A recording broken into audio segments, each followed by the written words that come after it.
Assalamualaikum warahmatullahi wabarakatuh. Selamat pagi anak-anak. Bagaimana kabar kalian hari ini? Mudah-mudahan selalu sehat ya. Meskipun pertemuan kita lewat online, tapi insya Allah kita semuanya tetap semangat. Dan memang harus semangat dalam menuntut ilmu. Kenapa? Karena itu merupakan kewajiban kita sebagai seorang muslim-muslimah. Baik anak-anak, untuk pertemuan kita kali ini, pertemuan yang pertama, kita membahas tentang lebih dekat dengan Allah Subhanahu wa Ta'ala yang sangat indah namanya.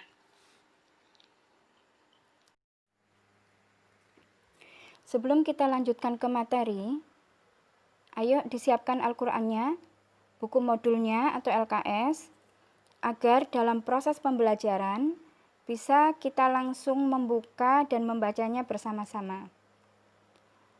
Sebelum kita mulai pembelajaran, mari kita awali dengan membaca basmalah dan doa bersama-sama. Ikuti setelah ustadzah ya. Bismillahirrahmanirrahim.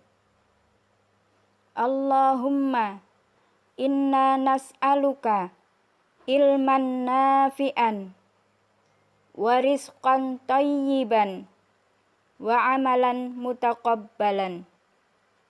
Rabbi zidni ilma warzuqni fahma. Amin ya rabbal alamin.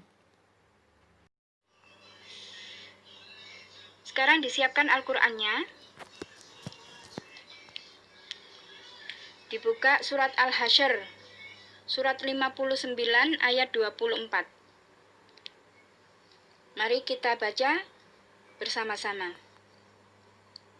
A'udzu billahi minasy syaithanir rajim.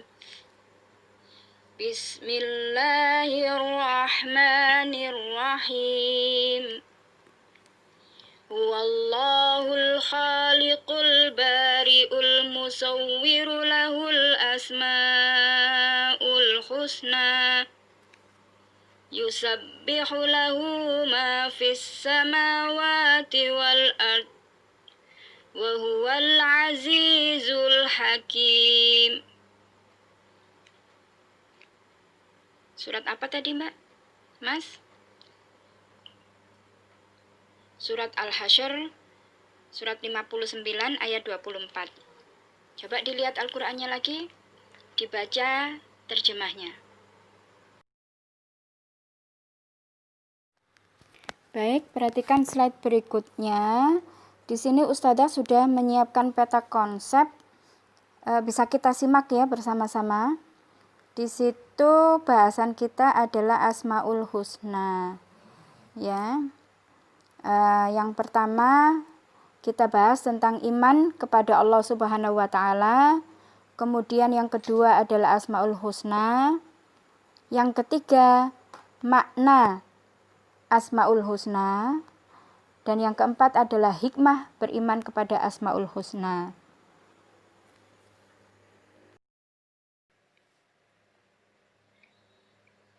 Allah adalah zat yang serba maha.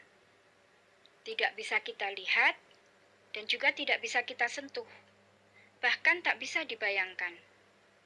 Walaupun manusia tidak dapat melihat Allah, tetapi kita bisa mengenalnya melalui sifat-sifat yang ada pada Allah. Dengan mengenal Allah, kita bisa meningkatkan keimanan dan ketakwaan kita kepada Allah Subhanahu wa Ta'ala. Sifat-sifat Allah inilah yang membedakan antara Khalik dan makhluk ciptaannya. Adapun yang harus kita ketahui bahwa Allah tidak akan sama dengan makhluknya karena dia bersifat mukhalafatul lil hawadis yang berarti berbeda dengan makhluknya. Sekarang kita masuk kepada pengertian iman. Apa sih iman itu? Iman menurut bahasa artinya adalah yakin atau percaya. Secara istilah, iman berarti membenarkan dalam hati, mengucapkan dengan lisan, dan mengamalkannya dalam perbuatan. Nah, berdasarkan pengertian ini, iman kepada Allah Subhanahu wa Ta'ala dapat diartikan dengan meyakini dalam hati bahwa Allah Subhanahu wa Ta'ala ada wujud dengan segala sifat, nama, kekuasaan, keagungan, dan kesempurnaannya.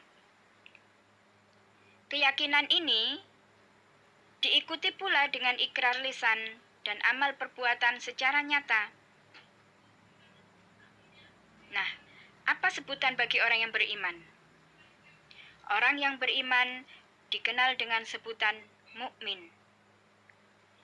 Seseorang yang meyakini Allah Subhanahu wa Ta'ala sebagai Tuhannya, setiap saat menyadari bahwa segala sesuatu yang dikerjakannya pasti diketahui Allah Subhanahu wa Ta'ala. Dengan demikian, ia selalu berusaha agar yang ia kerjakan mendapatkan keridhaan di sisinya.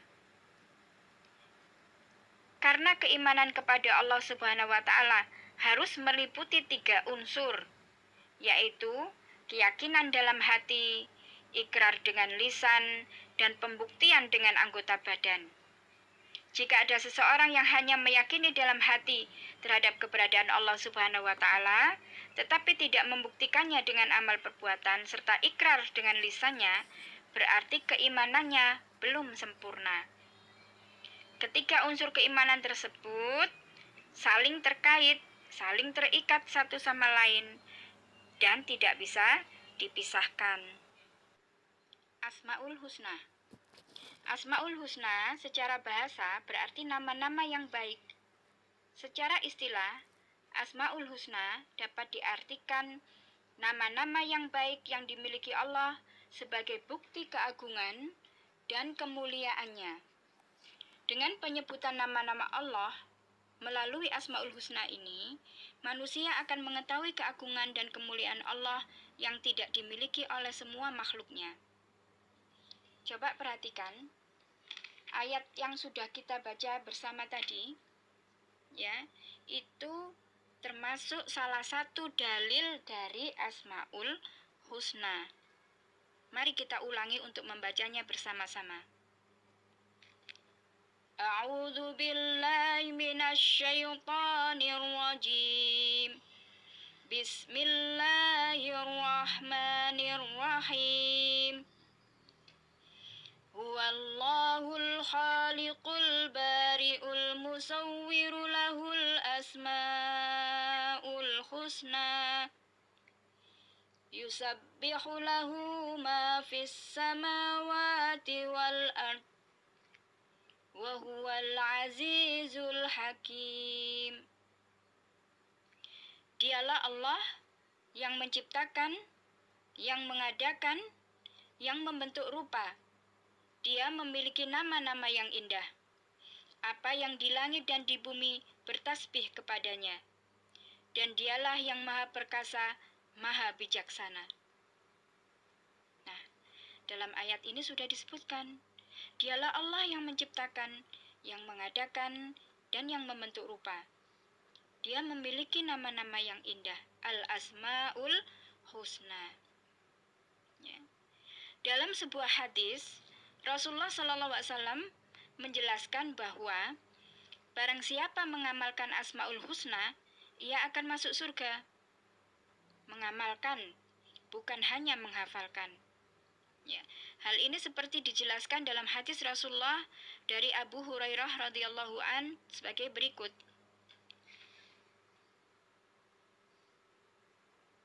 Disimak ya. Qala Rasulullah sallallahu alaihi wasallam, Inna lillahi tis'atan wa tis'ina isman, mi'atun illa wahidatan, man ahsaha dakhalal jannah. Rawahul Bukhari wa Muslim. Rasulullah sallallahu alaihi wasallam bersabda, sesungguhnya Allah mempunyai 99 nama, yaitu 100 kurang 1. Barang siapa yang menghimpunnya akan masuk surga. Hadis riwayat Bukhari dan Muslim. Jadi, maksud menghimpunnya bukanlah hanya sekedar menghafal, tapi juga memahami. Ya. Sudah dipahami sampai di sini anak-anak?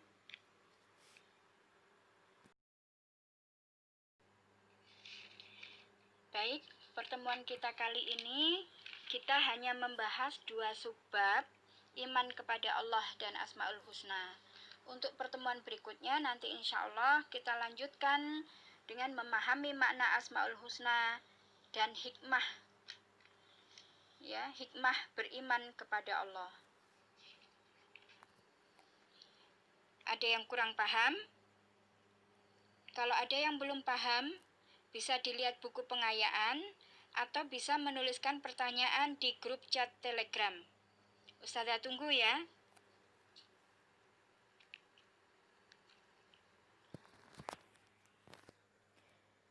Baik, mari kita tutup proses pembelajaran kita kali ini dengan bacaan hamdalah bersama-sama. Alhamdulillahirabbil alamin. Ustazah minta maaf kalau ada salah. Sampai ketemu lagi di pertemuan berikutnya. Assalamualaikum warahmatullahi wabarakatuh.